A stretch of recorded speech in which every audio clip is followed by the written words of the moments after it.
안녕하십니까. 행복한 아침 이재용입니다. 안녕하세요. 정예인입니다. 이게 곳곳에 비가 엄청나게 내려서 오늘 정말 안전에 주의를 하셔야 네. 되겠습니다. 오늘이 7월 17일 목요일이고요. 제헌절입니다. 우리나라가 헌법이 제정된 날인데 1948년 7월 17일이죠.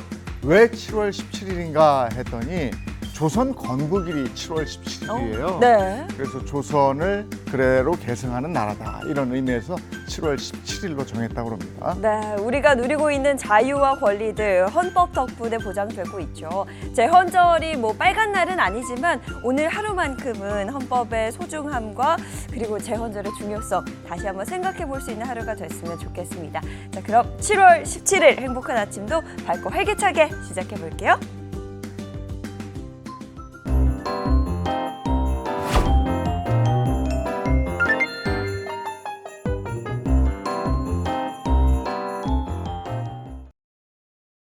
네, 목요일 아침입니다. 어떤 소식이 들어와 있을까요? 모닝픽부터 시작하겠습니다. 김성환 시사평론가와 함께하죠. 어서 오세요. 네, 안녕하세요. 네, 첫 번째 모닝픽입니다. 어떤 겁니까? 첫 번째 모닝픽 소비 쿠폰 신문 10답입니다. 네, 지난 15일 행정안전부에서 민생회복 소비 쿠폰 신문 10답을 발표했죠. 혹시 정부가 보낸 안내 문자 두 분 받으셨나요? 안내 문자 저는 소비 아직- 쿠폰. 네. 아, 안내 그래요? 네. 안내 문자 저는 받았는데 지나갔나? 네. 그냥 흘려보내거나 그러셨을 네, 수 네. 있어요. 안내 문자 받으신 분들 굉장히 많을 겁니다. 어떻게 신청하세요? 이렇게 안내를 좀 해주고 있는 상황인데요. 정부가 공개한 신문 10답을 제가 좀 간추려서 핵심적인 내용만 좀 정리해 드리려고 합니다. 일단 가장 중요한 게 신청일이잖아요. 7월 21일, 그러니까 나흘 뒤입니다. 월요일부터 신청이 가능하고요. 신청 장소는 카드사, 지역사랑 상품권 홈페이지, 콜센터 등을 통해서 하실 수 있고요. 가까운 주민센터를 방문하셔도 신청이 가능합니다. 그다음 중요한 게 지급 대상인데요. 전 국민에게 지급한다는 건 다 아실 것 같습니다.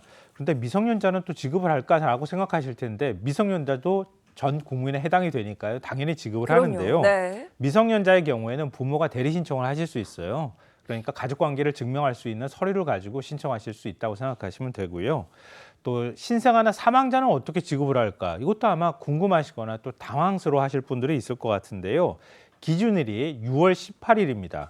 6월 18일 이후 출생한 신생아는 9월 12일까지 출생 신고를 마친 뒤에 이신청을 하시면 그 신생아에 해당되는 소비 쿠폰을 지급받을 수 있다고 합니다.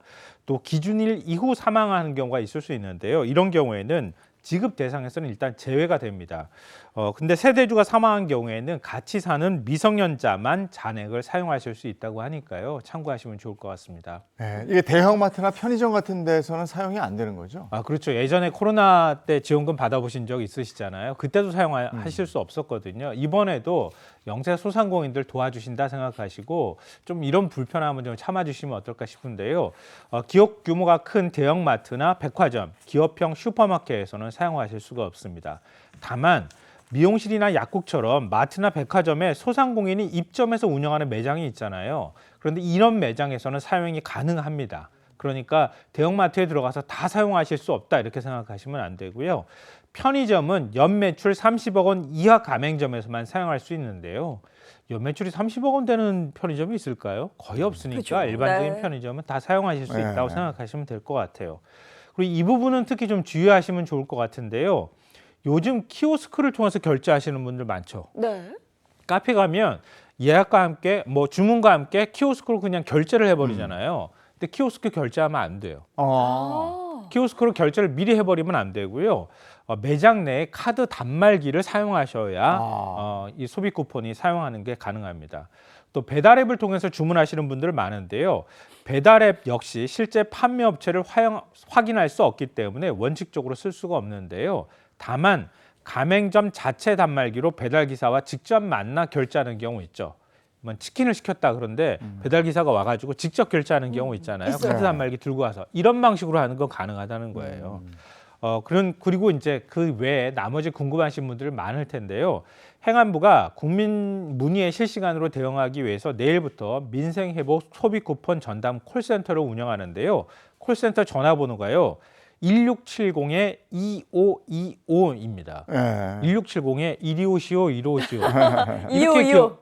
이렇게 기억하시면 좋을 것 같아요. 예, 이거 저 잘 모르겠다 싶은 건 꼭 정확하게 챙겨보시고요. 저는 편의점에서 다 안 되는 줄 알았더니 네. 대부분 되는 거네요. 30억 이하는 되고 저는 키오스크가 또 안 된다는 키오스크. 것도 몰랐어요. 예, 그거 확실하게 확인하셔야 되겠습니다. 자, 다음 픽은요. 두 번째 모닝픽 시험지 훔친 전교 1등 엄마입니다. 네, 학부모가 교사와 공무의 시험지를 빼돌린 사건이 있었습니다. 이게 많은 이들의 공분을 사고 있는데요. 자세히 좀 전해주시죠. 네, 경북 안동의 한 여고에서 시험지 유출 사건이 발생을 했는데요. 아마 보도를 통해서 아시는 분들도 있을 겁니다. 충격적인 사실은 학부모와 기간제 교사, 학생이 짜고 1학년부터 3학년까지 전 과목 시험지를 빼돌렸고요.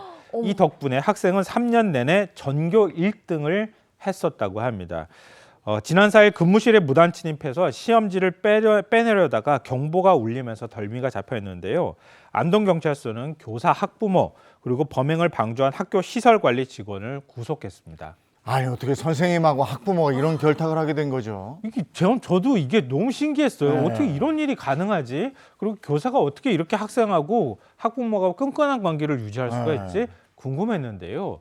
학생이 중학생 때부터 불법 과외를 해줬다 그래요. 이 기간제 교사가 국어 담당 교사였다고 하는데요. 근데 중학교 보통 이런 경우에는 중학교 때에서 그냥 고등학교로 올라가는 경우가 많잖아요. 근데 당시에 학생을 그 불법 과외 해줄 때도 이 기간제 교사가 고등학교 교사였답니다. 그 학교로 학생이 또 입학을 한 어허. 거예요. 또 더군다나 1학년 담임을 맡았다 그래요. 예. 그러니까 이때부터 그냥 그 교사가 계속 학생한테 시험지를 빼돌려 주는 거예요. 하. 좀 황당하기도 한데요. 그러니까 그 한 수백만 원씩 받고 시험지를 빼돌려 줬다고 합니다. 그런데 문제가 생겼는데요. 교사가 지난해 2월에 이 학교를 퇴사를 했다고 합니다. 근데 그러자 4차례나 이 학교에 몰래 침입을 해서 시험지를 빼돌렸는데요. 왜냐하면 지문 등록이 돼 있던 게 사라지지 않았다 그래요. 그러니까 출입이 가능했던 거예요. 시험지 어디 있는지 뻔히 알겠다. 그럼 얼마든지 빼돌릴 수 있었다고 하는 건데요. 문제는 올해 4월 학교에서 비밀번호를 바꿨대요. 그러니까 출입을 못하게 된 거예요. 그러니까 어찌어찌 학교에 일단 들어가가지고 몰래 들어가기는 했는데 시험지 있는 장소까지는 접근을 못하니까 교사의 노트 이런 데 보면은 시험지 어떤 시험 문제를 낼지 메모를 하잖아요. 그 노트를 찍다가 적발이 됐다고 합니다. 경보가 울리면서 학교 측은 문제의 학생을 강제 퇴학 조치를 하고요. 그다음에 모든 그동안의 시험 성적을 0점 처리하겠다고 밝혔습니다. 아니, 어떻게 이런 일이 있어요? 네. 그리고 이거 좀 조사 좀 더 해봐야 되는 거 아니에요? 다른 데도 이런 일이 있을까 봐 그게 걱정이에요. 네, 그 3년 내내. 아니, 어떻게 아이 인생을 이렇게 엉망으로 살게 만들죠? 학부모하고 교사. 선생님이라는 사람. 네. 아유, 참. 자, 다음 모닝픽은요? 세 번째 모닝픽 인생의 길잡이가 된 AI입니다. 네, 요즘 뭐 AI와 일상적인 대화도 많이 하고 뭔가 궁금증이 있거나 뭐 모르는 게 있을 때 AI를 통해서 그 해답을 얻기도 하는데요. 근데 인생의 길잡이가 된다? 이게 무슨 뜻인지 잘 모르겠어요. 아니 뭐 감정이 없는 인공지능이 무슨 인생의 구루, 스승이 돼줄 수 있을까? 이런 생각을 하실 수 있을 것 같은데요. 미국의 언론이 한 스토리를 소개를 했는데요. 이게 큰 화제가 되고 있습니다. 신용카드비 수천만 원을 인공지능의 조언에 따라서 갚은 미국 여성이 지금 화제입니다. 미국 ABC 방송이 소개한 부동산 중개업자 제니퍼 앨런이라고 하는 사람 얘기인데요. 앨런은 매일 인공지능에게 오늘 내가 돈을 벌기 위해 할 수 있는 일은 뭐야? 라고 물었다고 하고요. 한 달 만에 $11,000, 약 1,516만 원 이상을 벌어들였다고 합니다. 또 약 1,665만 원의 신용카드 대금도 갚을 수 있었다고 합니다. 아니, AI가 어떻게 조언을 해줬길래 돈을 벌고 이걸 갚고 이랬을까요? 이 사람이 한 3천만 원 넘게 빚이 있는 거예요. 빚이 있는 사람한테 보통 우리가 오프라인으로 누구를 만나서 금융 조언을 받는다고 하면 뭐라고 해줍니까? 빚 있는 사람한테. 빚부터 갚으라고 그러죠. 그렇죠. 빚부터 갚으라고 네. 하죠. 아껴 써라. 네. 열심히 벌어라.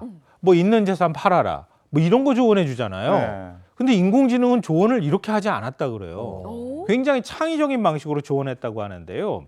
앨런이 빚 총액을 수박에 적어서 그 사진의 제목을 빚 예술이라고 정해서 경매에 올려라. 이렇게 조언을 굉장히 했다 그래요. 구체적이네. 네. 그래서 이 사진이 $51에 판매가 됐고 그래요? 또 안 쓰는 정기구독 서비스를 취소해라. 집에 있는 식재료를 활용한 식단을 이렇게 해라. 구성을 해라. 뭐 이런 다양한 전략을 조언했다고 야, 합니다. 이렇게 구체적이나? 구체적이고 전혀 생각지 못한 방법을 네. 제시해 주기도 하고요. 근데 AI가 요즘은 뭐 다이어트, 건강 관련해서 좀 돕는다고 하던데요? 저도 한번 물어보고 싶어요. 어. 이건 많은 분들이 관심 가지실 것 같은데요. 인공지능한테 내가 다이어트 할 때 어떻게 하면 좋아? 이렇게 질문하신 분이 거의 없을 것 같아요. 주로 업무와 관련해서 질문했을 것 같거든요. 미국의 한 50대 남성이 AI의 도움으로 다이어트에 성공했다고 하는데요. 미국의 건강 잡지가 코디 크론이란 남성의 스토리를 전했는데요. 최근 46일 만에 11kg 감량에 성공했다고 합니다. 인공지능은 자신의 건강 상태와 목표를 입력하니까요. 46일 동안의 맞춤형 운동, 와. 식단 계획을 완성해서 제시를 했고요. 크론은 매일 체중과 운동 기록을 인공지능과 공유를 했고 인공지능은 이걸 바탕으로 식단과 운동 루틴을 실시간으로 조정을 해줬다고 합니다. 결국 이렇게 단기간에 목표를 이룰 수 있었다고 하는데요. 저도 몸무게, 키 뭐 이런 거 있잖아요. 인공지능한테 물어보고 나 식단 좀 짜줄래? 운동 스케줄 어떻게 하면 좋겠어? 네. 이거 조언 넣으면 어떤 결과 나올지 너무 궁금한데 저도 한번 오늘 해보려고 그래요. 야, 이게 그러니까 영양사나 헬스 트레이너 역할을 그렇죠. AI가 해주는 건데, 야, 이거 어디까지 갈지 모르겠습니다.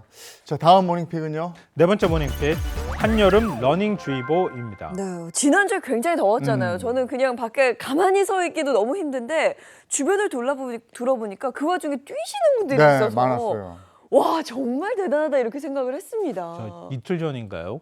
엊그제 밤 한 10시가 넘어서 한강 다리를 운전을 해서 건너고 있는데요. 차량 안에서 보니까 인도 있는데 러닝하는 분들이 정말 많은 거예요. 양쪽으로. 와, 진짜 열심히 운동하신다 이런 생각을 했는데 보통 이렇게 직사광선을 피해서 밤에 운동하시는 건 그나마 좀 낫지만 이것도 사실 좀 수분 섭취나 이런 것들이 필요한데요. 낮에 운동하시는 분들 굉장히 많거든요.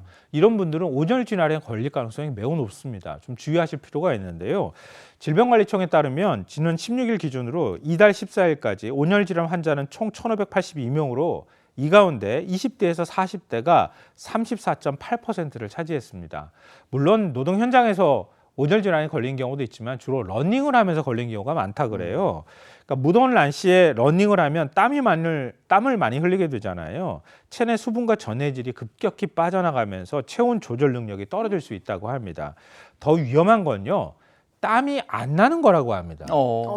땀이 나면서 우리 체온을 조절해 주잖아요. 땀이 안 나면 체온 조절 기능에 문제가 있다는 얘기가 되는 거거든요. 그러니까 땀이 안 난 상태에서 어지럼증이나 의식저하, 현기증, 구토 이런 증상이 나타나면 체온이 한 40도 이상으로 올라갈 가능성이 높다고 볼 수 있거든요. 그럼 열사병으로 진행할 가능성이 매우 높다고 하니까요. 땀이 안 나면 내 몸이 이상하다 이렇게 생각하시면 좋겠어요. 그러니까 이런 증상이 나타나면 바로 운동을 중단하고요. 시원한 그늘이나 실내로 이동해서 몸을 식히면서 신속히 병원으로 가셔야 한다고 합니다. 네, 그리고 또 이게 러닝 크루들 움직일 때요. 네.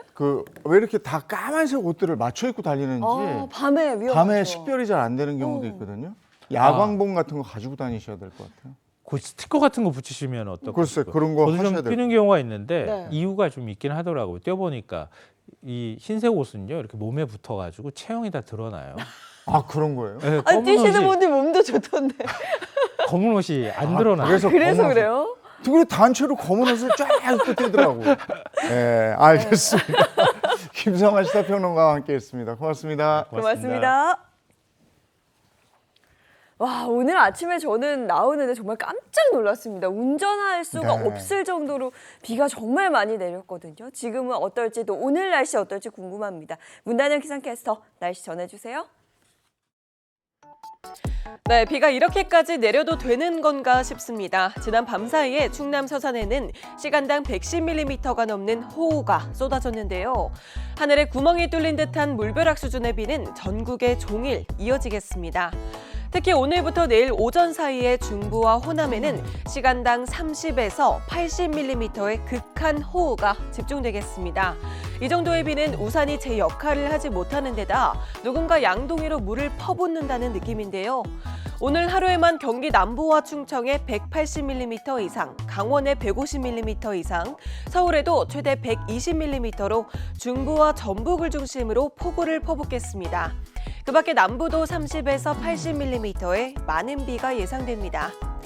바람도 강하게 부는 데다가 요란한 벼락을 동반하면서 호우로 인한 피해와 사고가 우려됩니다. 호우 재난 문자 발송 시에는 지하로는 절대 출입하지 마시고 야외 활동은 가급적 자제하시기 바랍니다. 충청은 산사태 위기경보 경계 수준으로 산림과 인접하다면 지정된 대피소로 대피하시기 바랍니다. 한낮 기온은 서울과 전주 28도로 대부분 30도 안팎에 머물겠습니다. 무섭게 쏟아지는 이번 비는 토요일까지 내렸다 그치기를 반복하겠는데요. 이후 다음 주에는 무더위로 급변하겠습니다. 지금까지 날씨 전해드렸습니다.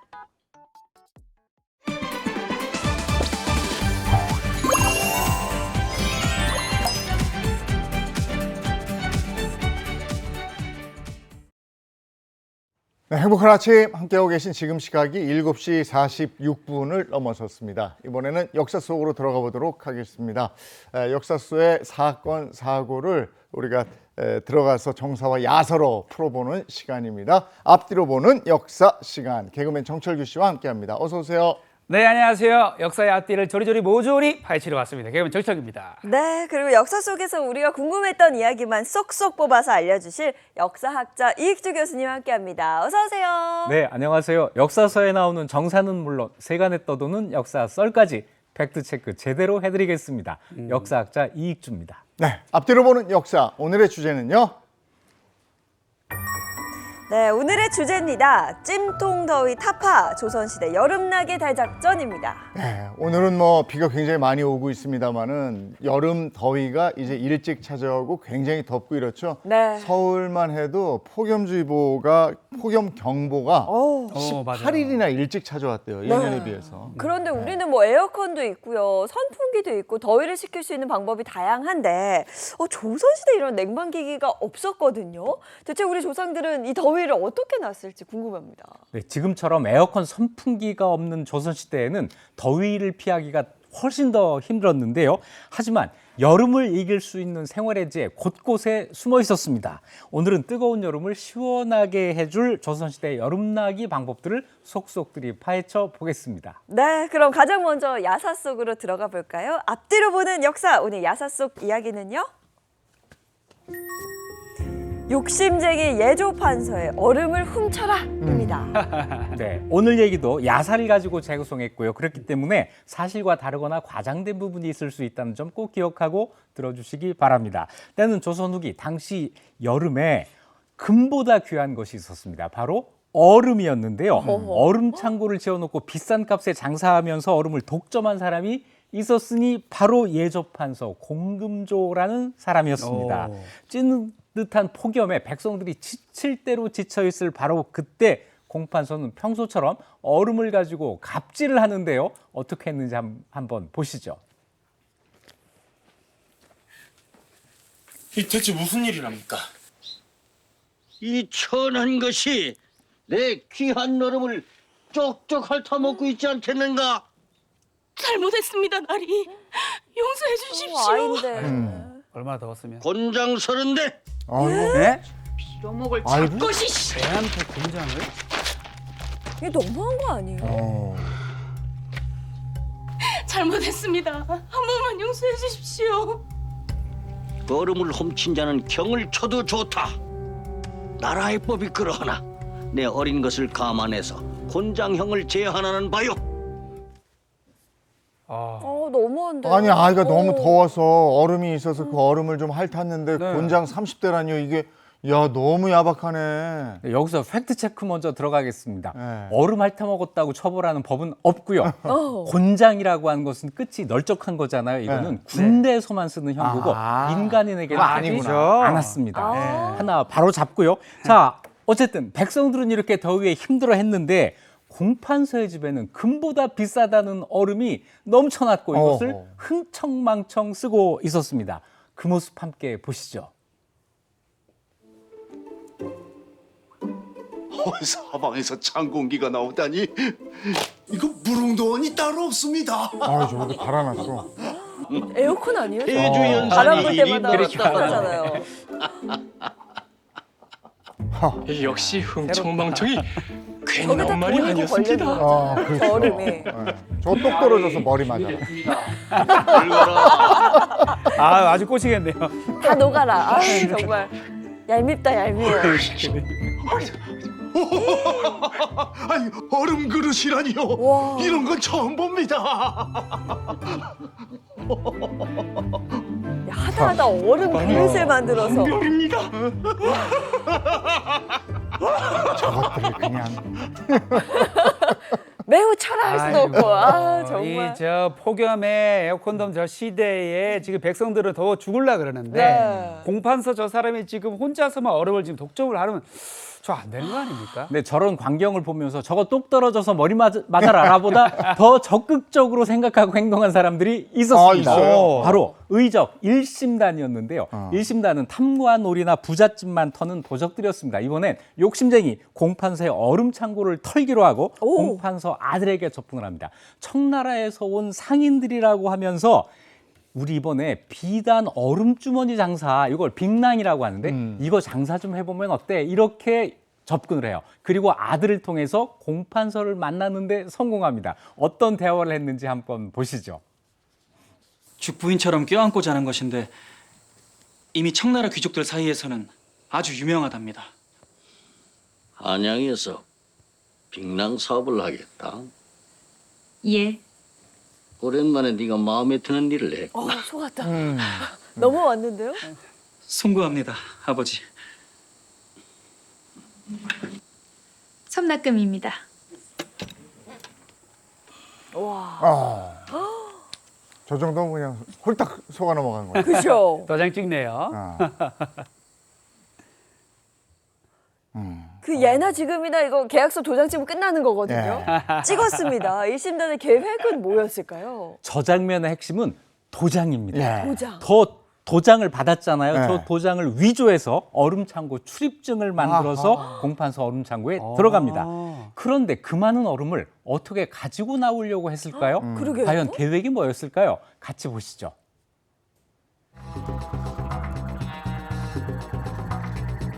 설마? 얼음이 저렇게 쌓이고. 네, 얼음과 불인데 불을 질러요? 아,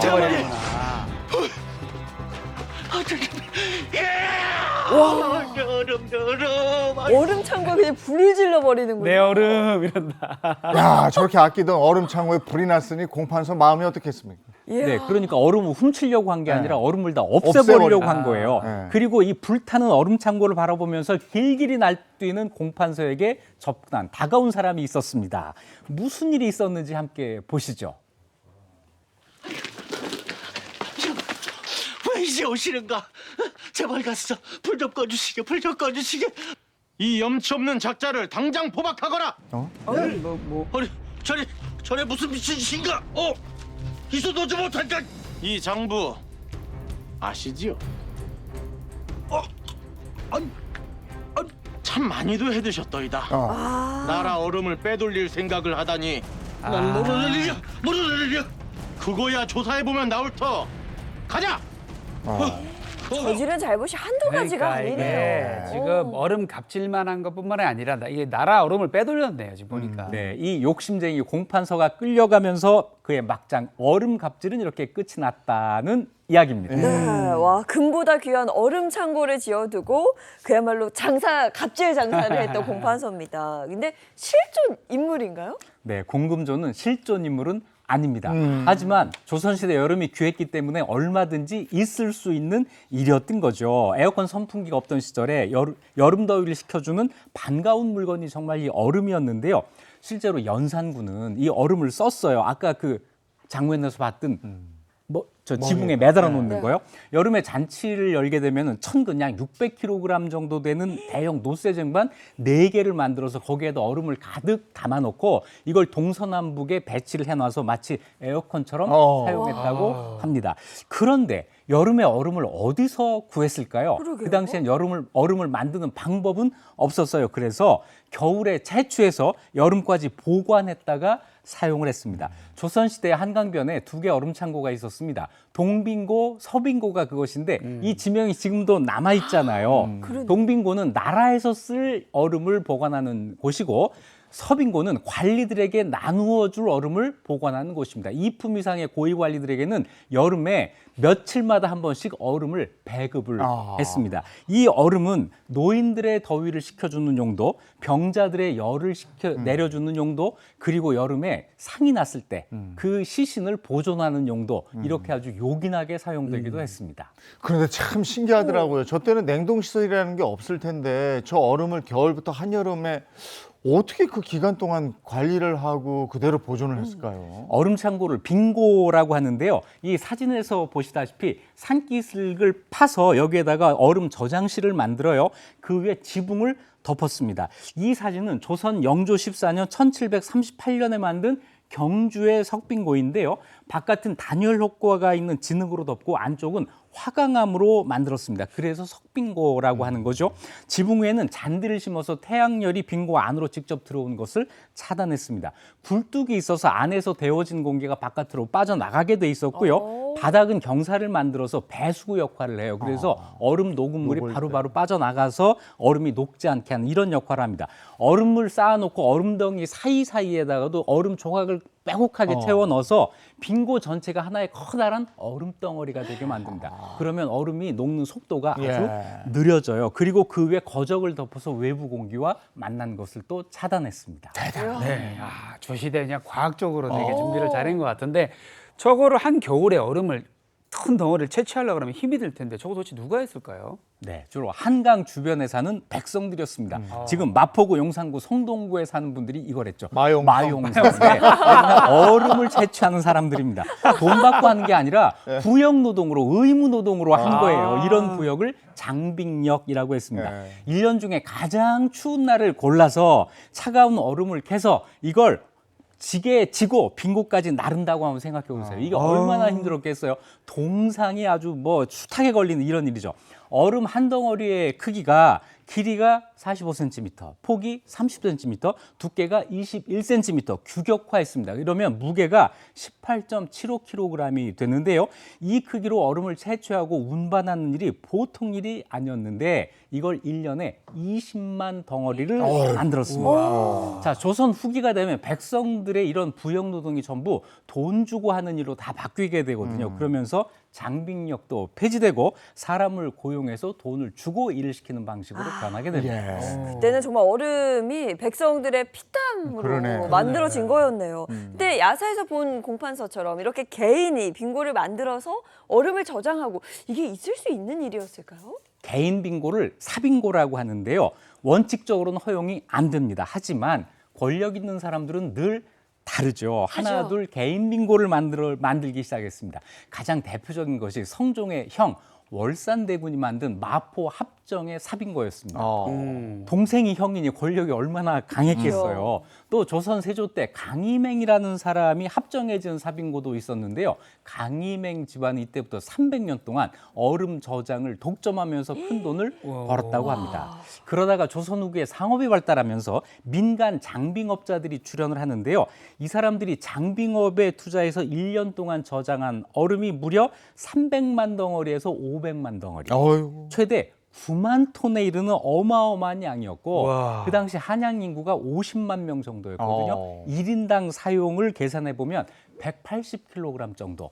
그 당시로는 아마 세계에서 가장 많은 얼음을 소비한 나라가 우리 조선이 아니었을까 싶습니다. 물론 알래스카 빼고요. 알래스카를 넣으면 어떡합니까? 근데 저 뒤에 사진이 또 하나 있는데. 네, 동아일보 1924년 8월 1일자 신문인데 여기 보면 얼음 빙자가 여기저기 붙어 있어요. 이 얼음 가게의 사진입니다. 철 만난 얼음 가게라고 하는 제목이 쓰여 있죠. 얼음 파는 가게가 더운 여름을 만나서 장사가 잘 된다는 소식인데 혹시 어릴 때 가게 가서 얼음 사보셨어요? 얼음을 사보지는 않았고 이렇게 빙수 돌리면 얼음 비비 갈아주는 그 덩어리는 본 적이 있어요. 설마 얼음 사신 세대십니까? 네, 저는 얼음 사간 세대입니다. 어릴 때 그 심부름 많이 했어요. 그랬군요. 얼음에 있어서는 조선시대가 그야말로 선진국이 아니었나 싶을 정도였고요. 근데 지금도 이제 점점 더 더워지고 있잖아요. 폭염 때문에 다들 걱정하고 이러는데 조선시대에도 찜통더위는 있었을 거 아니에요. 당연히 조선시대에도 폭염이 있었습니다. 조선왕조실록만 봐도 극심한 폭염 때문에 걱정하는 기록이 많이 남아 있는데요. 1567년 명종실록에 이런 기록이 있습니다. 근래 사나운 폭양이 날이 갈수록 더욱 혹심해져서 민생의 피로를 이루 말할 수가 없다. 기근이 덮친다면 수많은 시체가 구덩이를 메우는 참상을 이루 말할 수 없게 될 것이다 라는 이런 기록이 있습니다. 1794년 정조 18년에는 폭염 때문에 수원 화성을 축조하는 일꾼들이 쓰러지기 시작했어요. 그러니까 정조가 불볕더위에 일꾼들이 끙끙대고 헐떡거리는 모습을 생각하니 일념을 잠시도 놓을 수가 없다라고 열을 식혀주고 더위를 쫓는 약 척서단이라고 하는 것을 만들어서 일꾼들에게 하사하기도 했습니다. 역시 정조는 백성을 생각하는 그런 왕이었는데 이렇게 백성을 또 폭염 속에서 우리 백성 어떡하지 걱정했던 또 다른 왕이 혹시 있었을까요? 그러면 심지어는 감옥에 갇혀 있는 죄수까지 걱정하는 왕이 있었습니다. 역시 세종대왕이죠. 세종은 더울 때 동이에 물을 담아 옥중에 넣고 자주 갈아주어서 죄수가 손을 씻게 해라. 그래야 죄수가 더위를 먹는 일이 좀 더 줄어들 것이다. 이렇게 이야기를 하기도 했고요. 가벼운 죄를 범한 죄수는 혹서기에 임시로 풀어주기까지 했습니다. 성종도 그렇게 했는데요. 폭염 속 죄수들을 생각해서 1484년 성종 15년에 폭염이 한창이던 어느 날 성종이 이처럼 호된 더위에 가벼운 범죄로 갇혀 억울하게 목숨을 잃는 자가 생기면 안 된다라면서 강력 범죄자를 제외한 수감자들을 모두 석방해 준 바가 있었습니다. 더위 앞에서는 죄수에게도 평등했군요. 근데 이제 곧 7말 8초 뭐 휴가철 하면 여름에는 피서 가잖아요. 그때도 뭔가 피서를 갔을까요? 물론 갔습니다. 하지만 바닷가를 찾아서 바캉스를 즐기는 이거는 요즘 우리나 하는 일이고 조선시대 사람들은 무더위를 피해서 시원한 계곡으로 갔습니다. 자, 계곡에 가면 아이들은 등목도 하고 멱도 감고 하지만 점잖은 양반들은 그거 못 하잖아요. 체면을 지켜야 되니까요. 그래서 발을 물에 담그는 정도로 더위를 식혔습니다. 이걸 탁족이라고 합니다. 이런 그림이 남아 있는데요. 네. 점잖게 탁족은 하는데 복장이 좀 불량이에요. 저 정도면 왜 저걸 입고 있는지 모르겠습니다. 자, 한양 사는 양반들은 당일치기로 북한산 같은 근교 계곡에 다녀오는 탁족 모임을 만들기도 했습니다. 그러면 왕족들, 왕, 궁 밖에 나가서 이렇게 계곡에 발 담그고 이럴 기회가 있었나요? 왕은 아무리 더워도 궁 밖에 안 나갔습니다. 대신 나가야 할 그곳을 궁 안에 만들면 됐죠. 경복궁이면 경회로, 창덕궁이면 후원, 여기를 찾아서 더위를 식혔습니다. 여기서 수박, 참외를 즐기고 얼음물에 꿀과 한약을 섞은 제호탕이라고 하는 것을 만들어서 마셨는데요. 중국이나 러시아 황제들이 피서산장이라고 해가지고 여름 더위를 피하는 산장, 별궁을 따로 만들었던 것에 비하면 참 소박했죠. 그런데 예외는 언제나 있습니다. 바로 연산군이 예외였는데요. 참 여러 가지 하네요. 네, 연산군. 수만 명의 인원을 동원해서 창경군 후원에 대를 높이 쌓고 수백 명이 앉을 수 있는 화려한 돌계단을 만들고 그 아래는 수십 길의 깊이로 못을 파서 배를 띄우고 옆에는 아름다운 정자를 짓고 서총대라고 이름을 지었습니다. 그런데 연산군이 서총대를 완성하지 한 달 만에 쫓겨나요. 그래서 서총대는 그 다음 왕들이 즐기게 되는데요. 왕들이 즐기는 그림이 지금 남아 있어서 그 모습을 확인할 수 있습니다. 참 연산군은 정말 노는 거 좋아했어요. 왜 안 나오나 했습니다. 그런데 이렇게 물가에서 이렇게 여름을 식히고 하는 건 좋은데 사실 옷이 좀 더울 때 좀 시원해야 되지 않겠습니까? 네, 여름철에 양반들은 모시 한복을 입었습니다. 모시는 얇고 바람이 잘 통해서 요즘 전문 용어로 통기성이 좋다 이러는 거죠. 여름 옷감으로 딱이었어요. 특히 충청남도 한산에서 나는 한산모시. 이건 정말 명품이죠. 한산모시는 비단보다 더 비쌉니다. 지금도 한산모시 나오는데 값이 만만치 않아요. 서민들은 모시는 못 입고 삼배 옷을 입었습니다. 삼배는 모시보다 오히려 굵고 거칠었습니다. 자, 그런데 여름에 옷이 몸에 직접 닿으면 꿉꿉하잖아요. 그래서 사용하는 것이 등등거리와 등토시예요. 등나무 줄기를 말려서 가늘게 쪼갠 다음에 그걸 엮어서 만드는 건데요. 등등거리는 꼭 조끼처럼 생겼잖아요. 겉옷이 몸에 다 끈적거리는 것을 막기 위해서 옷 안에 속옷처럼 저걸 입었습니다. 입게 되면 옷과 피부가 공간이 생겨서 그렇죠. 바로 닿지 공기가 잘 않아서. 통하게 되죠. 오. 등토시는 팔에 끼워서 바람이 통하게 만든 거예요. 네. 오. 아, 이렇게 사진을 보니까 입으면 어떤 느낌일지 정말 시원할 것 궁금합니다. 같은데. 그렇죠. 바람이 잘 통해서. 네. 그리고 사실 여름에 열대야에 잠 못 이루는 분들 굉장히 많은데 맞아요. 아, 그 당시엔 에어컨이나 뭐 선풍기도 없는데 어떻게 잠들었을지. 네, 그때도 열대야가 있었겠죠. 열대야로 잠 못 이루는 밤에는 대나무로 엮은 죽부인을 껴안고 잤습니다. 주로 남자들이 부인 대신 끼고 잔다고 해서 죽부인, 대나무 부인이라고 이제 부르는 건데요. 그래서 조선시대에는요, 아버지가 사용하던 죽부인을 아들에게 물려주지 못하게 했습니다. 아하. 아버지의 부인이잖아요. 그러면 안 되죠. 그러네요. 아버지가 돌아가시면 생전에 사용하시던 죽부인도 함께 제사를 드렸습니다. 아이고, 죽부인을 제사까지 지낼 정도였어요? 부인이잖아요. 야, 그거 정말 대단한데. 그리고 양반들 나갈 때 보면 부채 하나씩 다 가지고 다니면서 그쵸. 이렇게 흔들흔들 네. 붙였잖아요. 네. 정말 부채는 여름의 필수품이죠. 고려시대부터 이미 사용했는데요.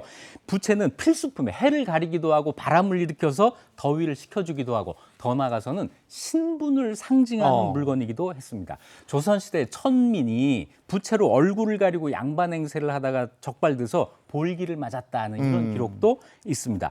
부채는 크게 방구부채와 접부채 두 가지 종류가 있는데요. 방구부채는 손잡이가 달려있는 둥근 부채이고 접부채는 접었다 폈다 할 수 있는 이런 부채입니다. 부채는 재료와 그림에 따라서 값이 달라졌는데 우선 살수가 많을수록 비싼 부채였습니다. 아. 오, 네, 그렇군요. 조선시대 특이한 또 여름 나는 법이 또 있었을까요? 정조임금의 여름나기법. 놀라지 마세요. 바로 책 읽기였습니다. 어허. 아. 정조는 더위를 물리치는 데는 책 읽기가 최고다. 책을 책을 읽으면 마음의 중심이 서고 그러면 바깥 더운 기운이 들어오지 못한다라고 하면서 최고의 부수법으로 책 읽기를 추천했습니다. 잠올 텐데. 정조의 신하 정약용은 더위를 물리치는 8가지 방법을 기록을 해놨는데요. 자, 한번 들어보시죠. 소나무 숲에서 활쏘기, 느티나무 밑에서 그네 타기, 빈정자에서 투오놀이하기, 대나무 깔고 바둑 두기, 연못에서 연꽃 구경하기, 숲속에서 매미 소리 듣기, 비 오는 날 한시 짓기, 마지막으로 달밤의 물가에서 발 담그기를 추천했습니다. 네. 오늘은 한시를 지어야 되는 날입니다. 아, 이게 정말 더위를 물리칠 수 있을지 잘 모르겠지만 말씀하신 것처럼 낭만은 있네요. 네. 네. 아, 저는 더울 때는 그냥 얼음 동동 튀긴 시원한 냉면 한 그릇 먹으면 그게 가장 좋죠. 좋던데. 네. 자, 뭐 어쨌거나 앞뒤로 보는 역사. 그럼 두 번째 야사 속 이야기 보겠습니다. 보여주세요. 못 말리는 고종의 나오네요. 냉면 사랑. 냉면을 또 이렇게 좋아했나 보지? 네, 야사 속 이야기이기 때문에 사실과 다르거나 과장된 부분이 있을 수 있다는 점 꼭 기억하고 들어주시기 바랍니다. 때는 고종 제위기, 일제가 대한제국의 외교권을 빼앗기 위해 을사늑약을 강제로 체결하려던 그 시기였습니다. 그러던 중 궁박 한 여인에게 고종의 은밀한 명령이 전달됩니다. 여인은 고종의 명령을 받고 몰래 고종과 접선하려고 했는데 일본인 관리 하야시에게 들키고 마는데요. 그 장면 함께 보시죠. 뭐하느냐? 지금 어느 안전이라고 총을 빼드는 것이냐?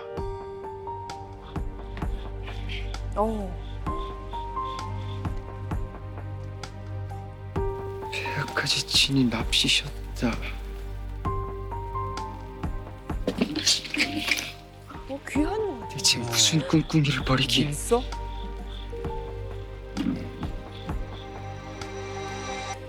아니 이것은 일본은 참 할 일이 없나 봅니다. 폐하의 야식이나 감시하고. 냉면이요? 냉면. 아니, 고종이 야식으로 냉면을 배달시킨 건데 네. 그걸 가지고 들어가는 걸 일본군이 의심해서 네. 그러니까요. 지레 뭔가 해가지고 이런 거였어요, 저게. 네, 고종은 야식으로 냉면을 자주 드셨는데요. 고종이 좋아한 냉면은 일반 냉면과는 좀 달랐습니다. 어떤 냉면이었는지 함께 보시죠. 배네. 배를 파요? 폐하께서는 시원하죠. 배를 칼로 써는 것보단 이렇게 수저로 파서 초승달 모양을 내는 것을 좋아하시지요? 숟가락으로 떠서 그래, 넣는 맞다. 거예요. 이렇게 먹는 것이 더 시원하게 느껴지더구나.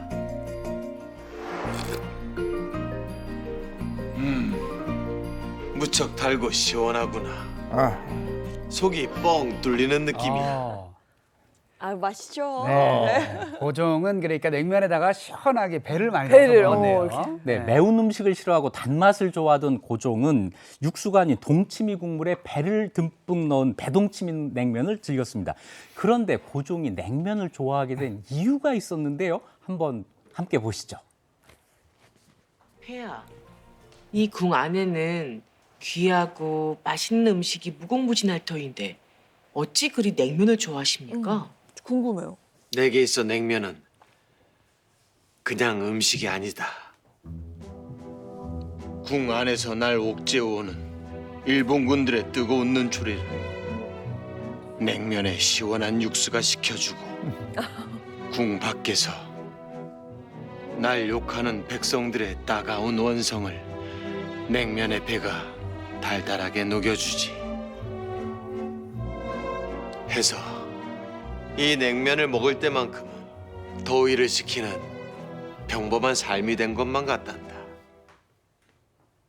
아, 시원한 냉면을 먹으면서 더위도 좁고 스트레스도 타파했던 뭐 예나 지금이나 똑같네요. 근데 고종은 정말 이렇게 냉면을 좋아하던 왕이었죠? 네, 고종의 후궁이었던 삼축당의 증언에 따르면 고종은 야식으로 설렁탕, 온면 그리고 냉면을 즐겼다고 합니다. 모두 건강에는 안 좋은 거죠. 야식을 하면 안 됩니다. 냉면은 조선 중기부터 먹은 우리나라 전통 음식인데요. 특히 배달 음식으로 각광을 받았습니다. 냉면을 배달시켰다는 기록 여럿이 있는데요. 조선 후기 실학자 황윤석의 이재난고에는 1768년 과거 시험을 본 다음 날 친구들과 냉면을 시켜 먹었다라는 기록이 있고 조선 후기 문신 이의원의 이마필기에는 순조 임금이 가끔 달구경을 하다가 당직 군사를 시켜 냉면을 사오게 했다라는 기록이 있습니다. 또 조선 후기의 단골 기생집에서 술자리가 파하면 새벽녘에 속풀이 냉면을 배달시켜 먹은 이런 기록도 있습니다.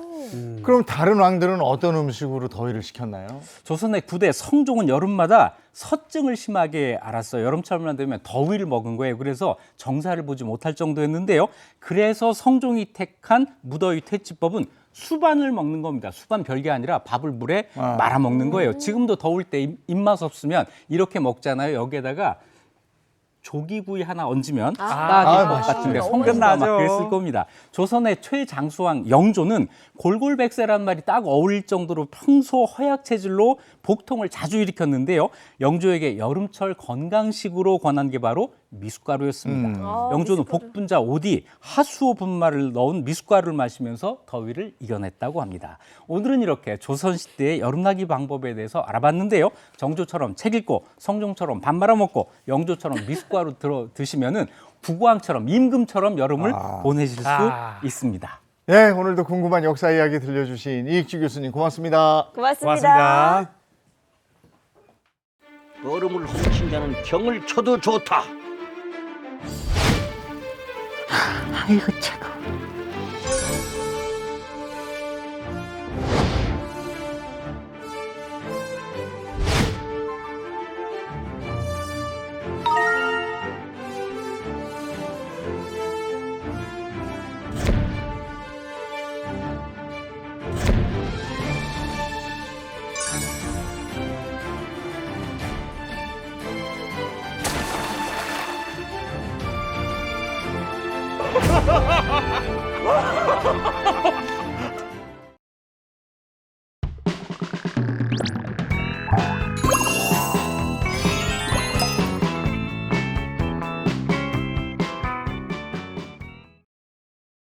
이보은의 사계식탁 시간입니다. 이보은 선생님 어서 오세요. 안녕하세요. 안녕하세요. 다가오는 7월 20일이 바로 초복이에요. 벌써. 그러니까 초복에는 정말 보양식 한 대접은 먹어야 여름 한철 잘 난다고 기운 난다고 또 그렇게 말씀들 하시는데요. 그래서 오늘 준비를 했습니다. 초복에 먹으면 아주 좋을 초복맞이 닭 한 접시 요리를 준비를 했습니다. 닭을요, 우리가 보통 이제 백숙이나 삼계탕 많이 드시잖아요. 네. 이번에 제가 준비한 메뉴는요, 아닙니다. 아주 간단하게 먹는 한 접시 요리를 준비할 건데 바로 닭다리살 간장구이를 준비를 했고요. 여기에다가 맛있겠다. 토마토와 참외와 수박을 같이 한 과일 샐러드를 곁들일 거고요. 하나 더 아주 풍미가 좋은 닭 마늘 팬볶음을 같이 올려서 여러분들한테 정말 한 접시로 근사하게 차려낼 건데요. 우리가 맨날 삼계탕만 초복에 먹어야지 하셨던 분들 이렇게 닭다리살 간장구이 배우셔서 아주 간편하면서도 가족과 함께 또는 손님 대접에도 아주 좋은 메뉴 한 가지 배워가시면 좋겠습니다. 예. 네, 우리가 초복하면 보통 삼계탕만 생각을 하잖아요. 그죠. 근데 닭 요리라 그러니까 뭔가 좀 고급스러운 느낌이 난다고 해야 되나? 야, 이번에는 요 초복 때 잘 배워가지고 삼계탕 대신 닭 요리 한번 써먹으면 좋을 것 같습니다. 네, 그렇게 써 드시라고 써 드시라고 제가 준비를 했습니다. 네네. 일단 그 닭다리살 간장구이 하기 전에 제가 해야 될 게 있어요. 바로 이 마늘 볶음을 할 건데요. 지난주인가요? 제가 햇마늘 가지고 요리 하나 했었죠. 네, 그 그거 마늘이 맛있었어요. 좀 남았어요. 그래서 그 마늘 가지고 아주 맛있게 제가 마늘 팬볶음 하나 할 건데 요 마늘이요. 일단 씻으세요. 어떻게 씻느냐? 약간의 옅은 소금물에 일단 헹궈서 씻어주고요.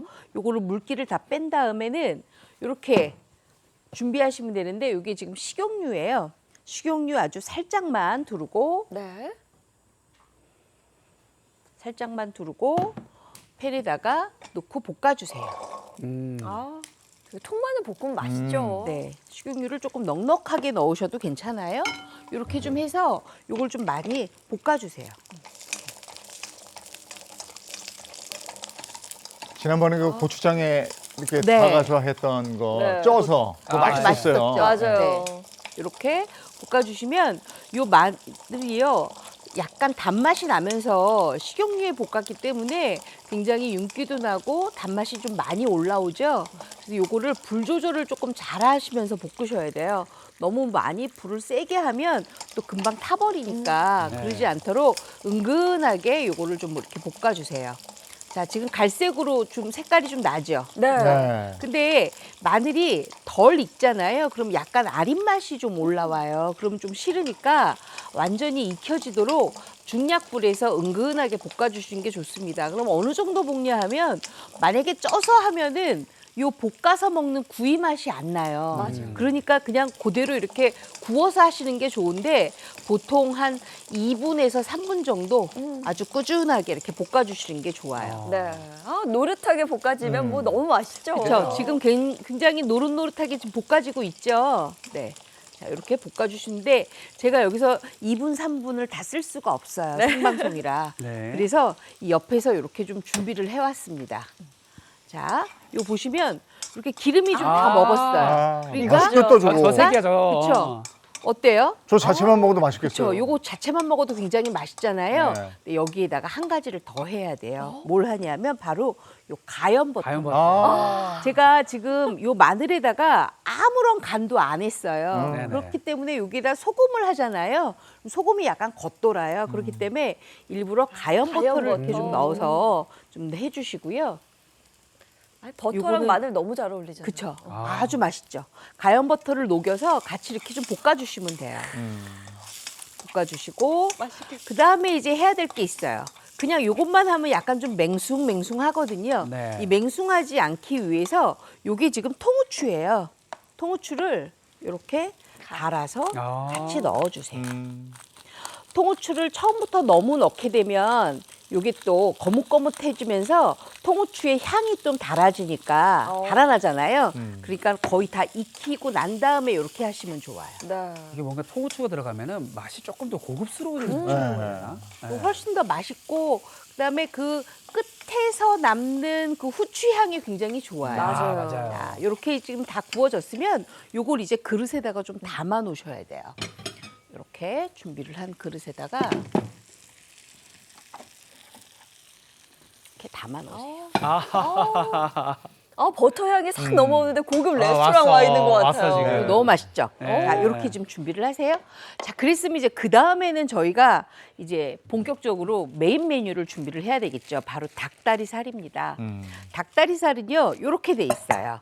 우리가 닭 다리를 사서 그 살로 이렇게 포를 떠서 갈을 내면 시간이 좀 많이 걸리잖아요. 네. 근데 요새 주부님들 굉장히 일하기 편하도록 이렇게 닭다리살이가 준비가 되어 있어요. 그렇죠? 마늘 향 닭다리살이 넘어온다. 이렇게. 근데 요거 이제 깨끗하게 씻어야 되는데 사실 닭다리살을 깨끗하게 주방에서 씻으면 안 돼요. 나중에 식중독균이 좀 많이 생기기 때문에 그렇게 하면 안 되고요. 요거 그냥 굉장히 위생적으로 다 세척이 돼서 나온 상태이기 때문에 종이 타올로 핏물만 깨끗하게 닦아서 이렇게 준비를 해주세요. 네. 자, 이렇게 준비가 됐으면 여기에다가 이제 우리가 뭘 하느냐? 바로 밑간을 합니다. 자, 이보은의 꿀팁. 빠밤. 여기에 다진 마늘이 있어요. 다진 마늘, 네. 다진 마늘, 아, 이 꿀팁 잘 배워야 돼요. 네. 다진 마늘. 자, 마지막으로 그다음에 들어가고. 맛술. 그래서 살짝. 닭다리살이 네, 잡내 잡아주고. 소금으로 볶은 소금을 좀 넣어주세요. 볶은 소금으로 넣어주시고, 그다음에 여기에 후추가 들어갑니다. 후추. 후추 들어가고, 그다음에 약간의 단맛이 있으면 훨씬 더 밑간할 때 더 맛있어요. 그렇기 때문에 꿀을 좀 넣어주세요. 아, 꿀이 들어가네요. 꿀을 좀 이렇게 넣어주세요. 자, 그래서 요거를 조물조물 묻혀주세요.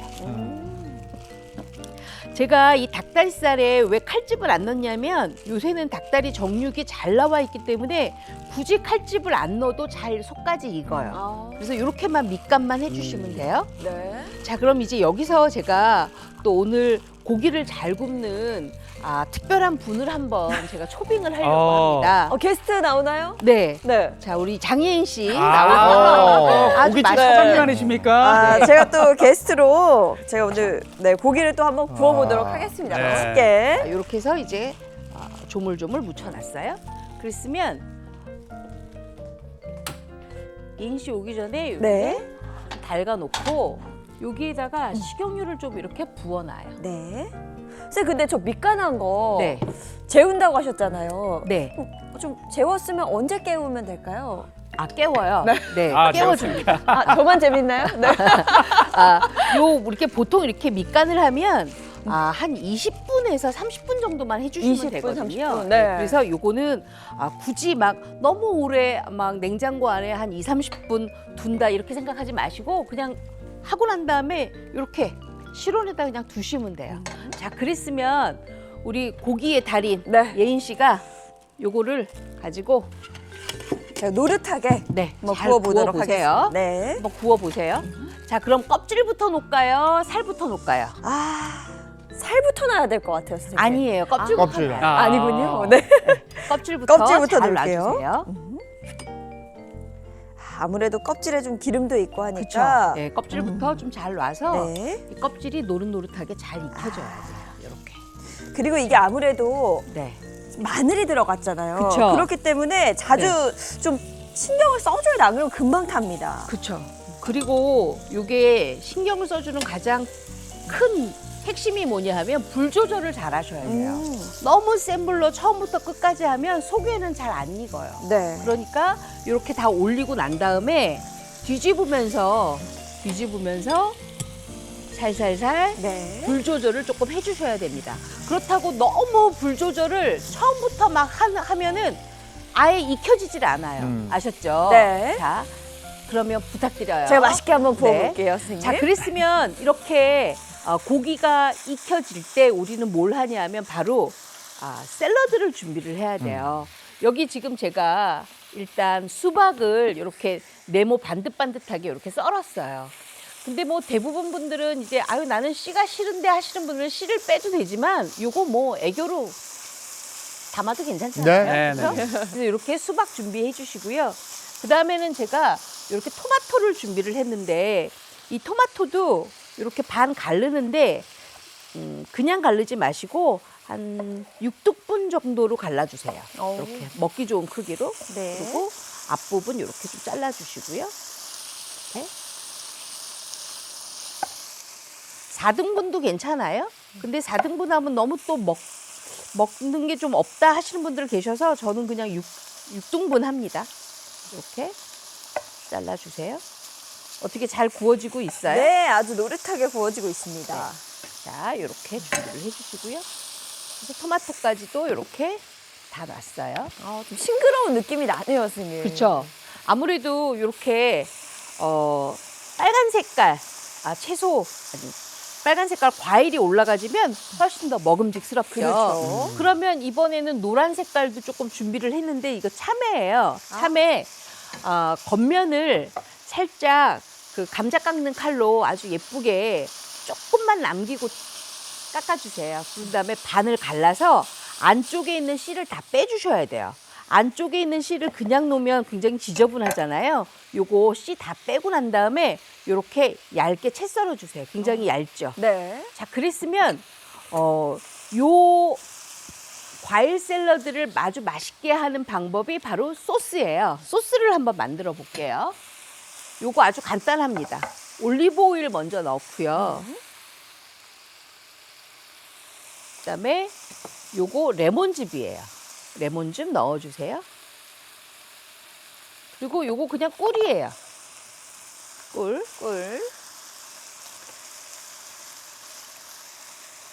그리고 약간의 소금이 있어야 이게 맛있거든요. 그래서 2꼬집 정도만 넣어주세요. 이렇게 잘 섞어요. 올리브 오일이랑 레몬즙이 원래 좀 잘 어울리잖아요. 그렇죠. 선생님. 예, 많이 드시기도 하고. 거기에다가 약간의 꿀만 넣으면 굉장히 달달하면서도 맛있는 소스가 지금 만들어졌는데 여기에다가 만약에 집에 요새는 허브를 집에서 키우시는 분들도 굉장히 많더라고요. 요 바질이거든요. 바질 썰어서 넣으셔도 되고요. 요거는 딜이라는 허브예요. 딜. 요 딜 허브도 이렇게 잘라서 넣으셔도 괜찮습니다. 2가지 중에 아무거나 다 쓰셔도 돼요. 자, 요렇게 소스를 만들어요. 요거 생선하고도 굉장히 잘 어울리지만 닭하고는 아주 천상궁합입니다. 그래서 제가 일부러 이렇게 만들었어요. 자, 이렇게 해서 준비를 해주시고요. 자, 그럼 닭이 좀 잘 구워지고 있죠? 네. 옆에 것도 불 좀 켜주시겠어요? 뚜껑 내려주시고요.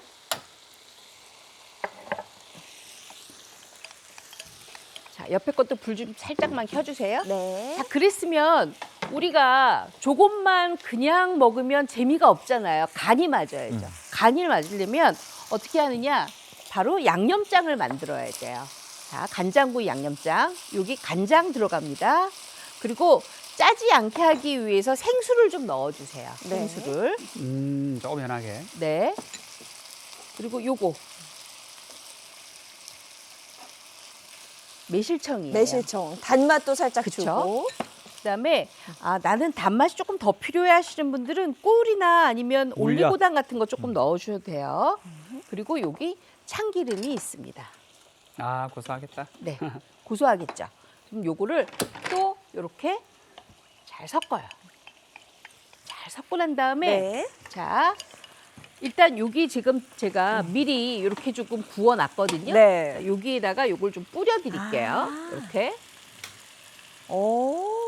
그럼 양념이 싹 배어들면서 더 완전히 맛있어지겠네요. 맛있죠. 이제부터는 조리기만 하면 돼요. 자, 이제 잘 졸여주세요. 네. 이것도 잘 익혀지고 있는데 그쵸? 아무래도 시간이 좀 오래 걸릴 것 같아서. 요거는 네. 나중에 우리 스태프들이 드시는 걸로 하겠습니다. 네. 자, 이렇게 다 준비가 됐으면 우리는 이제 뭘 준비하냐면 이제 접시에다가 요 영양부추가 있거든요. 영양부추를 좀 썰어요. 영양부추를 적당히 썰어주세요. 야, 이렇게 먹으면 진짜 여름 보양식 한상이 그쵸? 되겠는데요? 맞습니다. 우리가 삼계탕 끓이기 어머님들 조금 힘드시잖아요. 근데 이렇게 닭다리살 간장구이는 닭다리살 그냥 시판하는 거 정육돼 있는 거 사다가 밑간 양념하고 굽다가 우리가 간장 양념만 하면 되니까 굉장히 맛있게 드실 수가 있는 거예요. 네. 자, 이렇게 다 준비가 됐으면 요거까지 이제 준비가 다 됐어요. 향이 너무 좋아요, 선생님. 그쵸? 양념까지 맛있겠죠? 배어들고 그 막 향이 올라오니까 너무 맛있을 것 자, 같아요. 양념이 배어들면 좀 뒤집어 주세요. 네. 그렇죠. 아주 지금 맛있게 되고 아우. 있어요. 노릇노릇하면. 자, 그러면 저는 예인 씨가 저거 할 동안 요 세팅을 좀 먼저 해야 돼요. 자, 접시 3개를 먼저 놓고요. 그 접시도 예쁘네요. 네, 접시 3개를 먼저 놓고 있어 오늘 보이는 아침에 접시인데? 정말 많이 들고 왔습니다. 네. 일단 영양부추를요. 닭 밑에다가 깔아서 요거 같이 드실 거예요. 닭달 구이하고 그래서 같이 이렇게 깔아주세요. 야, 집에 여름이라고 손님들 이제 오시면 이렇게 해서 하나만 내도 그렇죠. 네. 네. 와. 왜냐하면 여름에 사실 손님들이 많이 안 오시긴 하지만 그래도 또 오시는 경우가 있잖아요. 있죠. 그랬을 때 불 앞에서 너무 오래 계시지 말고 이렇게 준비를 하시면 아주 맛있게 한 상 차림이 돼서 손님들 접대도 아주 가능하고 그다음에 보양식도 드시게 해서 마음이 굉장히 따뜻해지겠죠. 네. 너무 근사한 한 상이 완성될 것 온 같아요. 여름에 또 초록빛이 저렇게 도니까 시원한 느낌도 들고. 자, 이렇게 준비가 됐으면 저희가 이제 과일을 놔야 돼요. 과일을. 자, 우리 이주영 아나운서는 수박 좋아하시죠? 아, 너무너무 좋아하죠. 근데 안 사주더라, 저거. 왜 그러지? 자, 수박을 이렇게 직접 사주시는 적당하게. 걸로. 네. 아니, 저 수박을 그냥 네. 집에서 한 덩어리를, 한 통을 다 사면 바로 못 먹잖아요. 맞아요. 네. 그러니까 저걸 저 정도 쓸기 해서 어디에 통에 담아놔야 되거든? 그게 귀찮아서 안 주나? 그러실 수도 있어요. 그 작업이 조금 귀찮긴 근데 한데. 저걸 그냥 썰어서 위에다가 비닐 씌워 놓으면 안 좋다면서요. 이렇게 네, 해놔요. 그렇기 때문에 꼭 밀폐 용기에다 담아놓거나 그렇다고. 꼭 이제 공기 차단을 시켜주셔야 돼요. 이렇게 토마토까지 이렇게 담았고요. 네. 그다음에 여러분들이 좋아하는 참외도 이렇게 야, 노릇노릇하게 이렇게 저게 담았어요. 빨강, 초록, 노랑빛에 이게 그쵸. 색이 또 너무 이쁘네요. 너무 역시 이쁘죠. 여름에는 참외 수박이에요. 에. 최고죠. 이렇게 담아주세요. 네.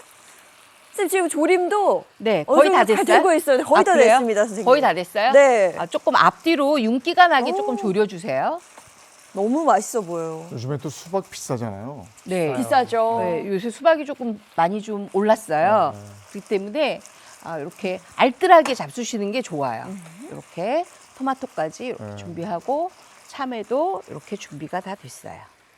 자, 그랬으면 맛있겠다. 우리가 아까 소스 만들어 놨잖아요. 네. 소스를 지금 뿌리면 나중에 다 혼합이 돼서 조금 맛이 없겠죠. 그럴 경우에는요, 이렇게 볼에다가 소스를 좀 담으세요. 담아서 한 켠에다가 이렇게 아유, 같이 놓으세요. 어. 같이 놓으세요. 저거 하나 딱 놨을 뿐인데 한 그쵸. 10,000원 정도 더 올라가요. 레스토랑 느낌 납니다. 네. 레스토랑. 됐죠? 자, 그랬으면 우리 아까 마늘을 준비했었어요. 네. 그렇죠? 네. 마늘도 이렇게 한 켠에다가 올려주세요. 야, 이거 진짜 보양식이다 이거. 예. 아니, 아까 우리 그 조선시대 얘기했지만 왕이 안 부러운데요, 이거는. 오늘 왕의 밥상입니다. 네. 네. 자, 이렇게까지 다 맛있겠다. 됐어요. 네. 자, 그랬으면 지금 고기를 한번 더 볼게요. 제가. 선생님 합격인가요? 맛있게 조려진 것 같기는 한데. 오, 잘 맛있게 됐죠? 졸여졌어요. 아주 맛있게 졸여졌는데 요거요. 일단 여기 접시에다가 좀 담을게요. 네. 이렇게 담을게요. 향이 일단 너무 지금 향 갔나요 그쪽으로?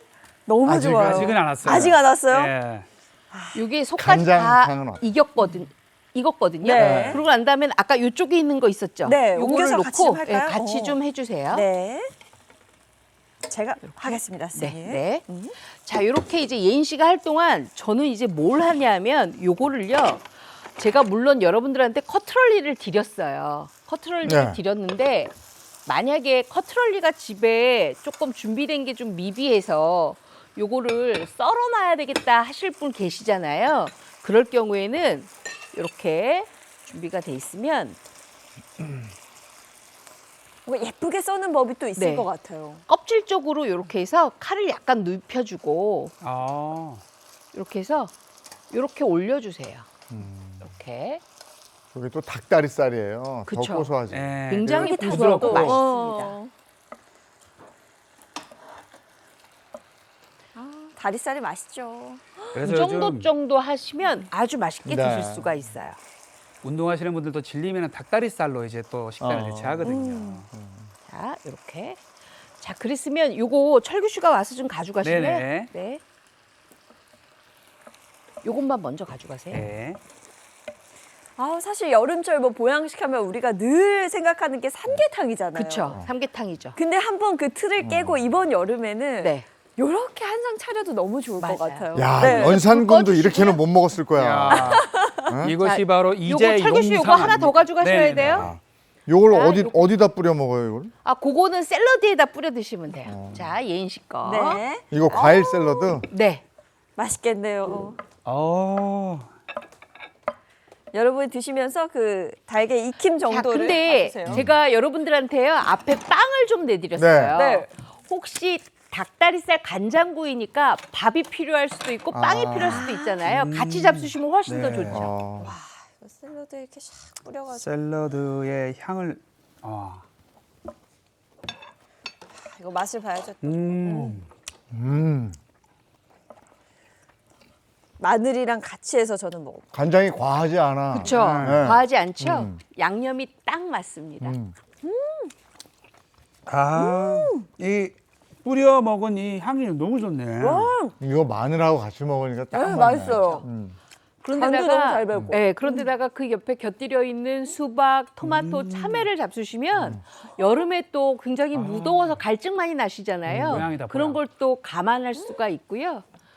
그다음에 제가 드레싱을 드렸잖아요. 네. 드레싱이 굉장히 입을 이제 깔끔하고 개운하게 만들어서 여름에는 이 올리브 오일하고 레몬즙 넣은 드레싱을 좀 적극적으로 활용하는 게 좋습니다. 그리고 선생님이 추천해 주신 것처럼 네. 빵 위에다가 같이 올려서 이 고기를 하나 드셔보세요. 탁 올려가지고 밥 대신 이게 그냥 고급 레스토랑 와 있는 그런 느낌이거든요. 이렇게 올려서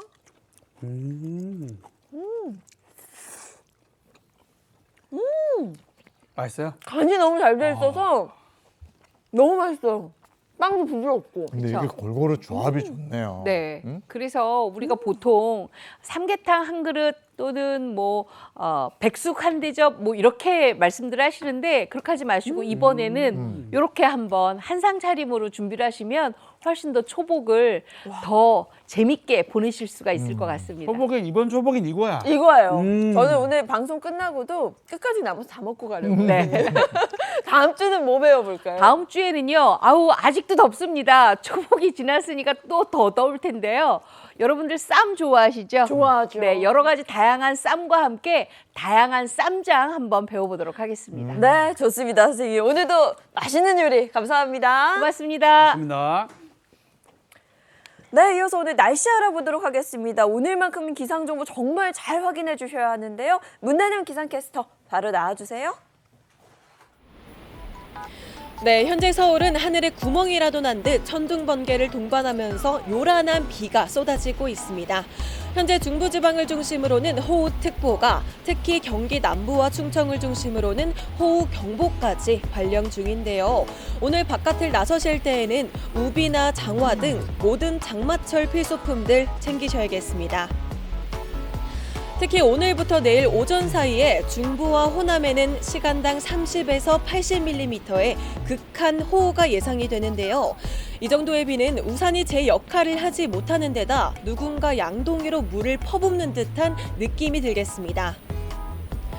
오늘 하루에만 경기 남부와 충청에 180mm 이상, 강원에 150mm 이상, 서울도 최대 120mm 정도로 중부와 전북을 중심으로 비가 쏟아지겠는데요.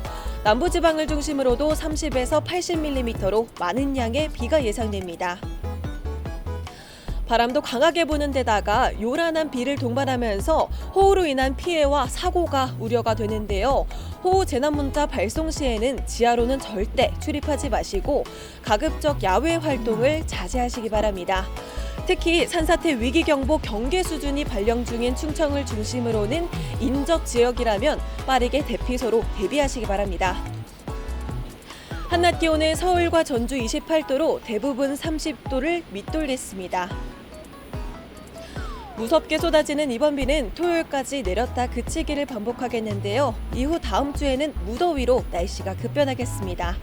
지금까지 날씨 전해드렸습니다.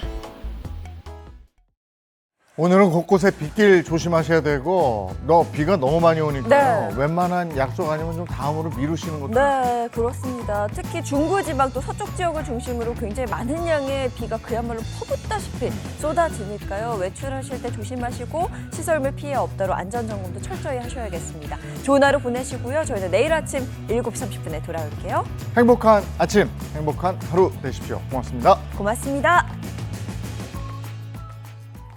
즐거운 밤 오아시스 Save the next channel A